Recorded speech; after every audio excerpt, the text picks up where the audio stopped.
I guess you'd say that I have a pretty long-standing interest in fuel cells, and in fact, a few years back, my mom was digging through some old files, and she found a thing that I'd written back when I was in 8th grade. And apparently, in the school I was at, when you graduated from junior high, they had you write up a kind of summary of what were your goals in life, what did you want to do when you grew up, and so she showed me this thing, and sure enough, there it was. I had planned to work on fuel cells. It wasn't actually until I came here to Northwestern that I was able to start thinking about working on fuel cells, and it was really just from following the field, and my own research areas were such that after a while I realized that there was a real application of some of the capabilities I had and some of the work I was doing to the fuel cell field. And so at that point I decided, well, maybe I should do this, and I started writing some proposals to work on fuel cells, and eventually got some funding, and it's been going ever since. There is applicability of nanotechnology in the fuel cell area, and I wouldn't say that there has been a lot of use of nanotechnology to date.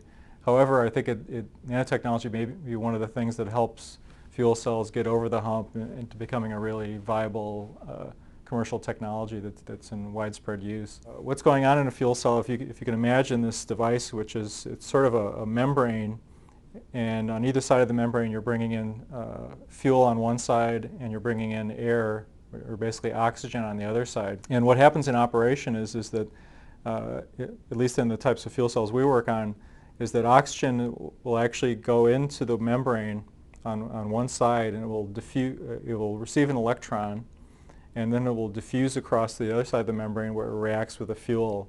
And typically that fuel is hydrogen, and then it reacts and it forms water. Okay? That's one of the nice things about a fuel cell, is that there's no noxious byproducts, no pollution. It just produces water.